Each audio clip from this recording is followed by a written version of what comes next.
Hi, Linda Bowen here from StampingWithLinda.com, your cardiologist since 1997, helping you create cards from the heart. Today is number 83 in Creative Folds, and I'm going to show you how to do this detachable bookmark card. This idea was shared with me by Bruce Snyder from Portland, Maine.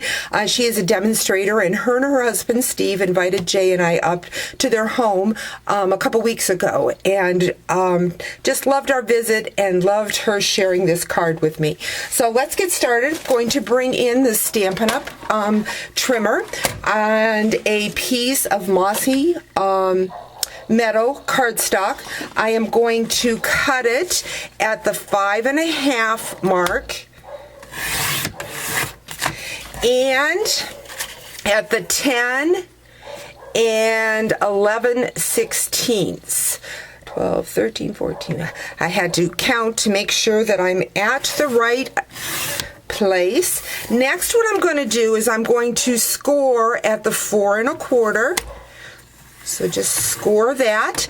Next, I'm going to detach the arm from my trimmer. It just pops out, and I'm going to bring in my rotary arm. This has a rotary cutter on it. You buy different cartridges that go in to the rotary.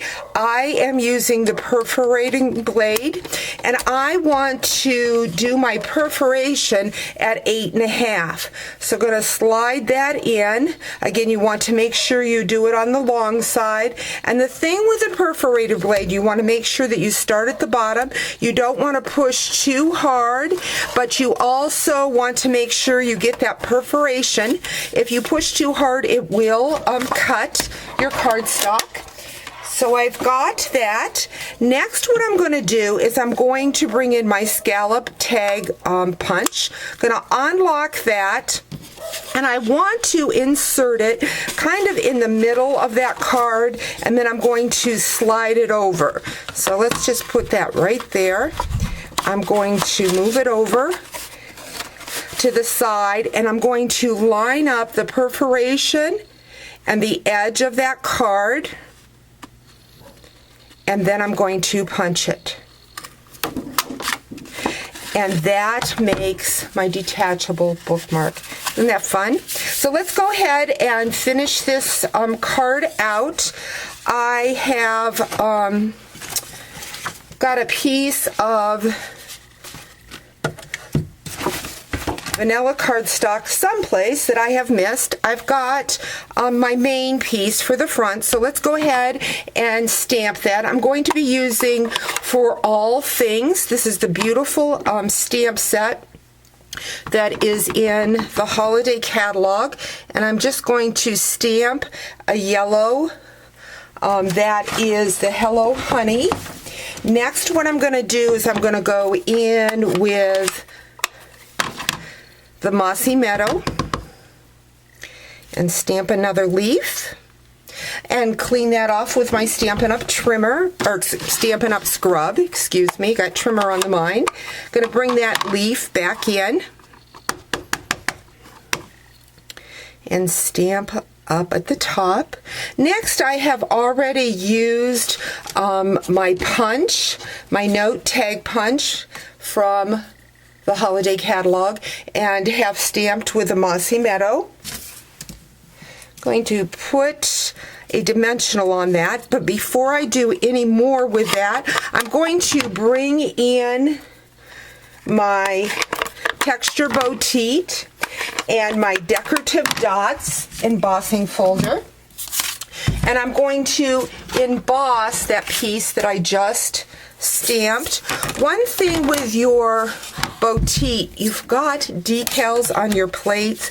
You want to make sure that you sandwich those decals together so that they don't get caught in the machine and tear off. Now I'm going to see, I just did a retreat, and my Botite, I guess it has stopped. Oh, no, there it is a little bit. Every once in a while it was quacking, making this quacking sound during the retreat. It was kind of funny, but I think it has worked itself out, whatever was going on with that funny noise. So it just gives you a different texture when you run that, stamp it, and then run it through the embossing folder.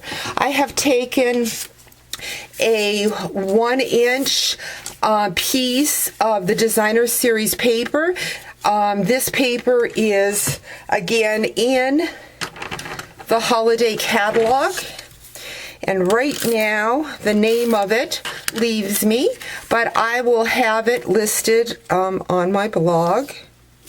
And so I'm just going to put that piece there. This is then going to go on the front of my card, like so, and then this greeting. But the one thing I wanted to show you is if you tie a knot for your bookmark, like I wanted to show you the bookmark. I forgot my vanilla piece that I was going to use for that, but same basic stamping. But when you go to add a little ribbon to the top of your bookmark, if you tie a knot to that, it is going to add bulkiness into your envelope. So I used the Stampin' Up! Stapler, and what I have done, I'm not sure if you can see on the video, but my staples are yellow. I took my blendability markers in the Daffodil Delight, the darkest color, and that way I have liked I have not liked staples when they're silver or whatever color that don't match my ribbon. But now with the blendabilities, I can have my staples be the same color as my project. So there you have it, a creative fold, thanks to Ruth Snyder, as a detachable book card. Thanks for joining me. Talk to you real soon.